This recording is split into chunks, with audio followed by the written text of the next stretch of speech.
All right, hello everyone. Thanks for tuning in once again to the QueenAShakur TV show. I'm your host, QueenAShakur, and this is another dose of your daily vitamins. So let's get into it. Okay, so Biden and Kamala Harris invited the rapper GloRilla to the White House. Yeah, I find it also interesting. So, GloRilla talks meeting President Joe Biden and Vice President Kamala Harris. The Memphis rapper was in attendance at the White House's Women's History Month reception. Please pay attention.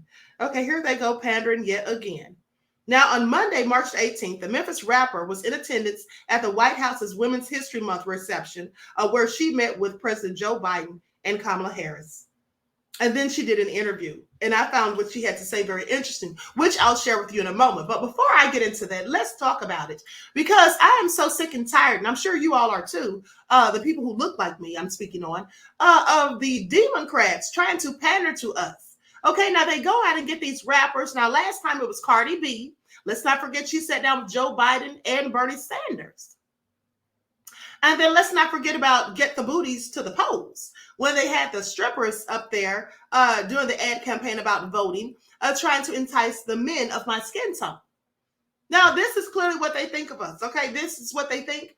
Like, we're just nonsensical. You know, we don't have sense enough, wherewithal enough to make demands, to want certain things. But just for them to get rappers and, to pull fish or hot sauce out of their pockets, out of their purses when they're eating fish, to play saxophones and dance to Cardi B and all of this stuff. This is supposed to make us want to vote for them. And now Trump has joined in the foolishness, because one thing that I could have said about the Republican Party years ago is that at least they don't pander to us. Okay? At least they don't pander to us. But now Trump's joined in the melee and thrown his hat into the ring and went on to make metallic gold sneakers because, hey, people of my skin tone absolutely love sneakers, right? And then, not only that, brags about us being down for him now because he was indicted and also has mugshots.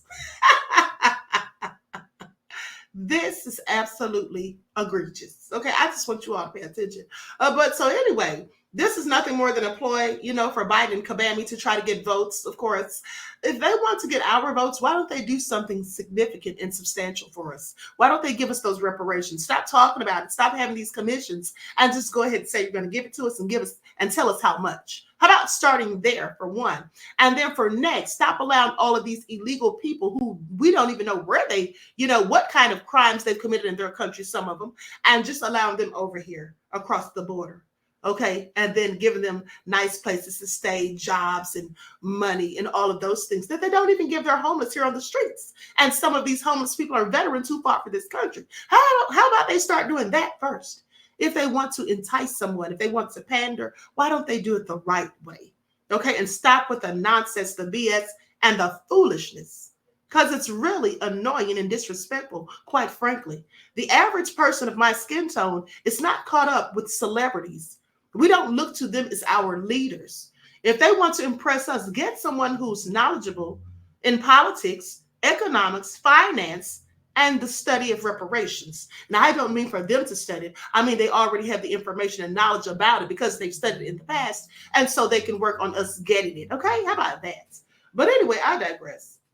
Now, let's go to what GloRilla had to say about meeting these fools. Of an artist you are, how many accolades and nominations and everything you've got going on, at least what you have planned for the summer coming ahead with a concert and a tour.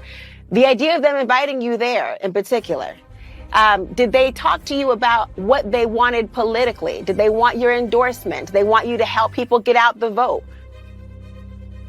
Hey, that ain't got nothing to do with me, you know what I'm saying? Like, I'm just living my life like it's golden, living my life like it's golden. But, I'm not going to, talk politics, but I love the president, you know what I'm saying? I love everybody, and at the end of the day got to end. Yeah, Joe. Yeah, well, right, Joe, but yeah, you. Yeah, Glo. You the president, so we going to say, yeah, Joe. Okay. Well, one thing that I will say is that I'm glad she did endorse him or Kabami. Okay.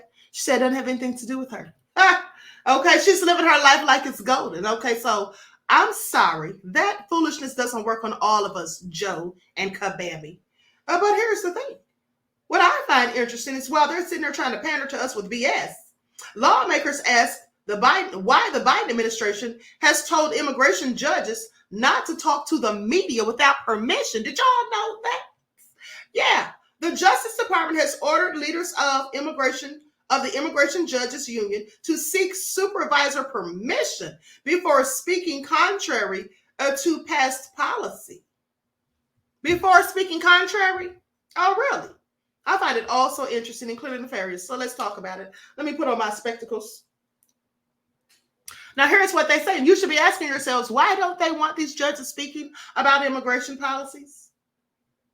President Joe Biden's Justice Department has ordered leaders of the Immigration Judges Union to seek supervisor permission before speaking, which some lawmakers and union leaders see as a move to silence critics of border policy, despite Biden saying that he's the most pro-union president ever. I find it all interesting.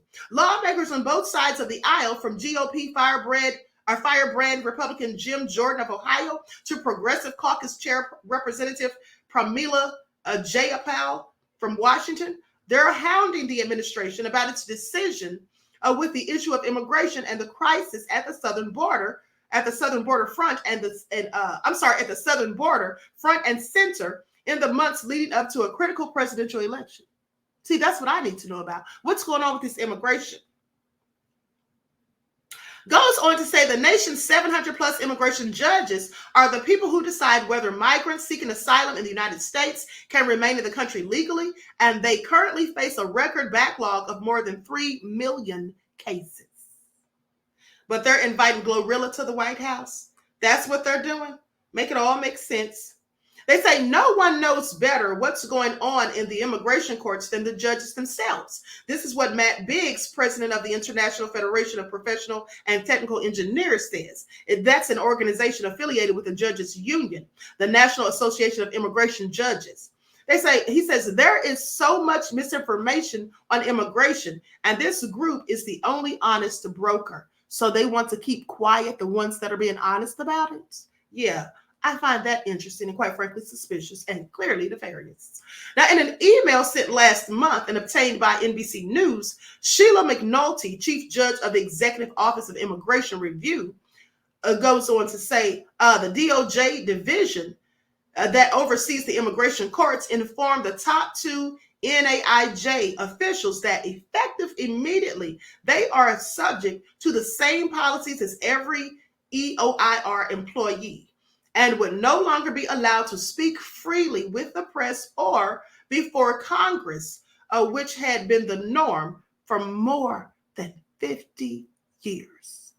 So they can't speak before Congress, and they can't talk to the media, and they can't speak about it publicly unless they have permission.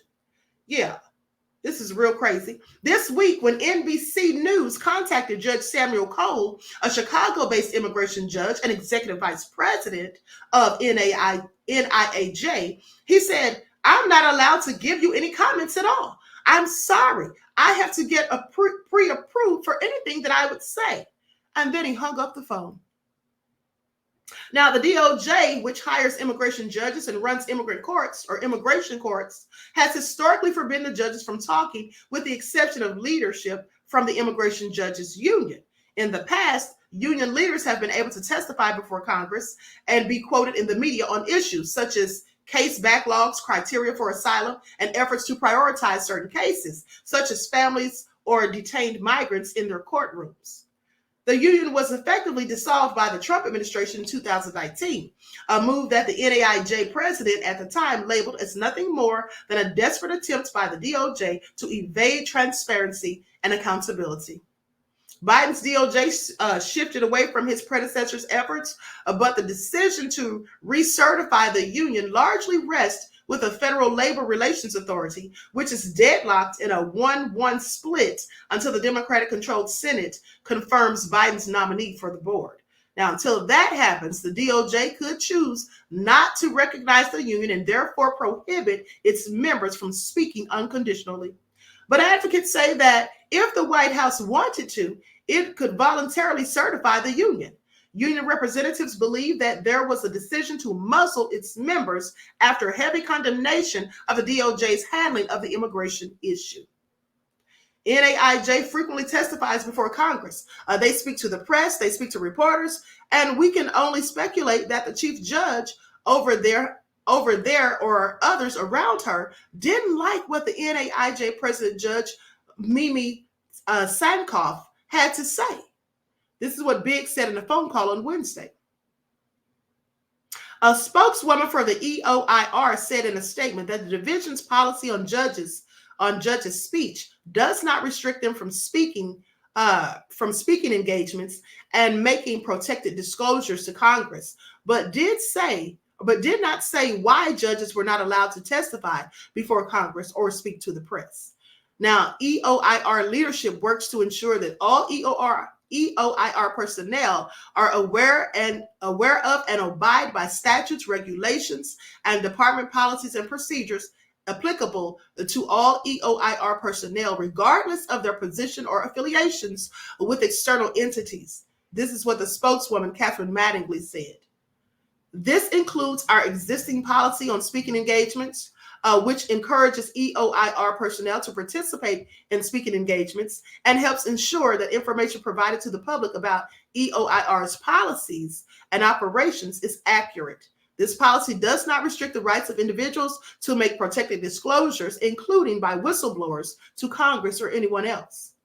Now, Sankoff has criticized the historic backlog of immigration court cases and in October testified before a Senate committee that some of the blame lies with the DOJ's inability to effectively lead on the matter. She was featured regularly in the press and on panels, including in February, mere days before the gag order went into effect, when she spoke about the challenges in U.S. immigration courts. This is all so crazy. One union representative speaking on the condition of anonymity said that the organization's judges have always been outspoken in supporting due process, and we're not afraid to point out the failures of the immigration court system, the EOIR, and the Department of Justice.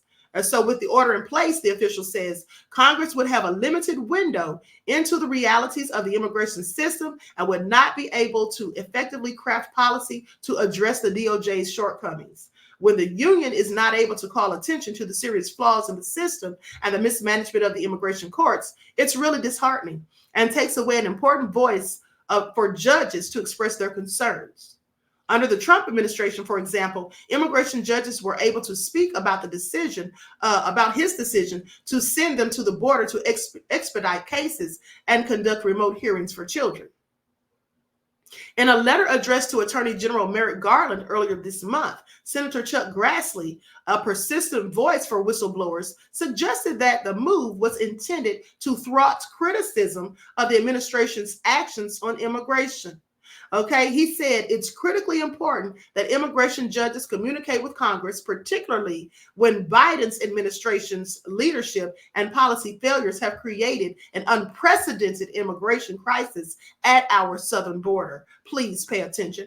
Grassley has not yet heard back, according to his office. Now, if the judges were to ignore the EOIR's new directive and speak to the public without explicit permission, they could face consequences, including termination.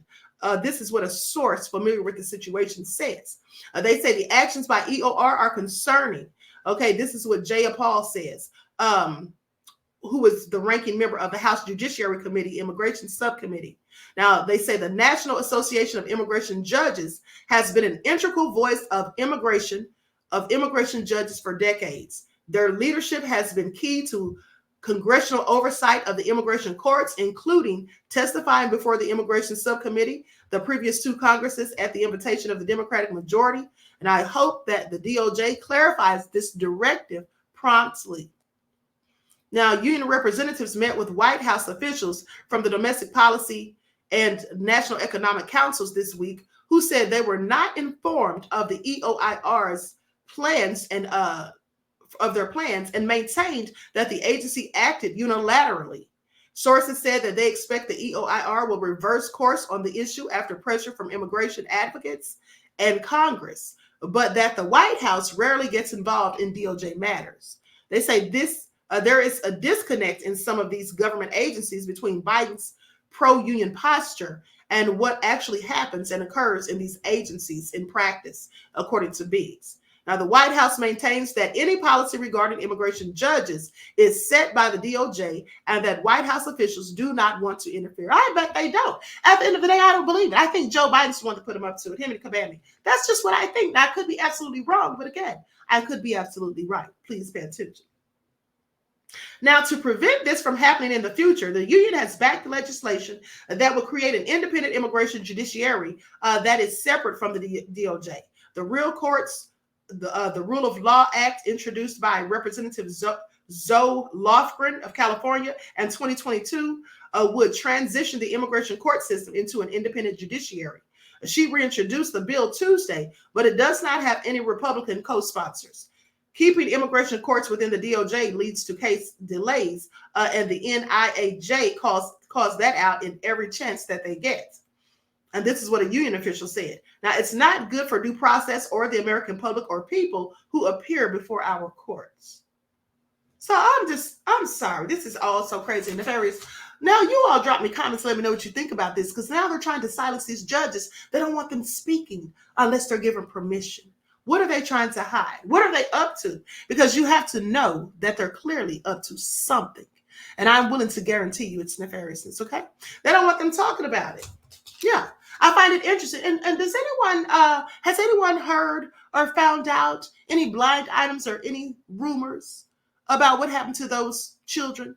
Okay, those migrant children who went missing, thousands of them. Anyone find that out? And I'm still wondering why so many of those children were taken from one side of the country to the other in the dark of night. Okay? I have a whole lot of questions about the Biden administration and the way they handle this entire immigration crisis. Right? But meanwhile, rather than addressing these issues and giving answers and just blaming it all on the DOJ, saying that, oh, we don't have anything to do with that. The White House, no. Ooh, White House, why would we have anything to do with that? That's what the DOJ does. We don't have anything.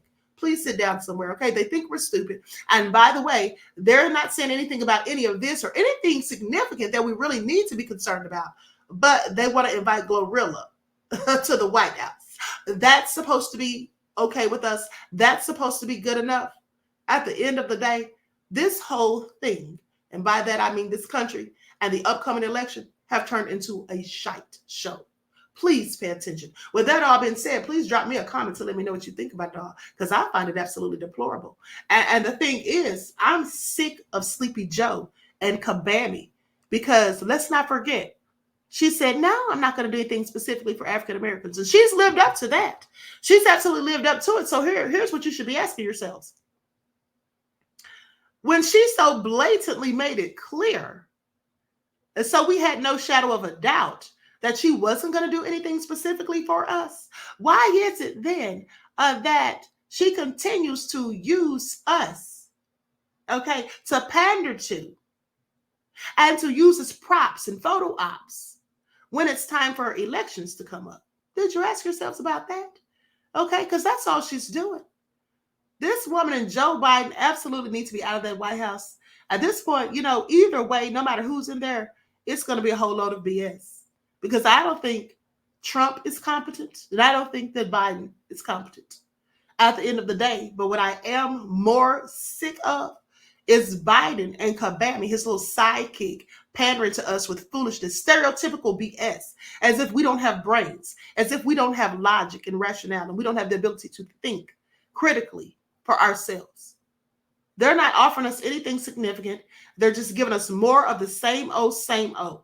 It's just the same BS they always give us, just twice warmed over, wrapped up in a different bow. That's all it is. Like I said, last time it was Cardi B, and this time it's GloRilla. Who's next? We should be asking ourselves. These people don't represent us collectively. These rappers, they don't collectively represent us. And the nerve of them to try to think that that's all we're about.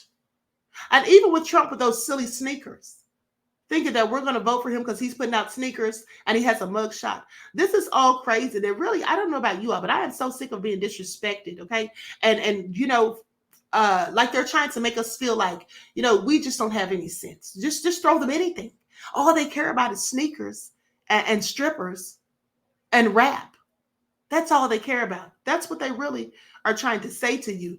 So please, those of you who are going to vote in the presidential election, because I'm not, I see no need to. But for those of you who are going to vote, please make your decisions based off of what's in your best interest, if anything is, at the end of the day. Because like I said, I think this whole thing's a circus. All right. It's not going to help us one way or the other. But I definitely wouldn't be voting for people who think that we're nothing more, than some pawns that they can just prance out these little rappers and things in front of us. And we're supposed to be so thrilled with that. And let's not forget, remember when Biden just a couple of months ago went down there, I think it was to North Carolina, to that Black families cookout. And what did he take down there? He didn't take steaks. No, he didn't take any seafood. He didn't take anything healthy. He took chicken tenders. Imagine that. The President of the United States shows up at your door with chicken tenders. Really? That's what he fed them? I find it all interesting. But anyway, I digress. With that all being said, please like and share this video. Subscribe to the channel if you haven't done so already. Be sure to click that notification bell and click the word all so you're notified each time the Queen Goddess goes live. All right. I love you all to life and enjoy the rest of this day.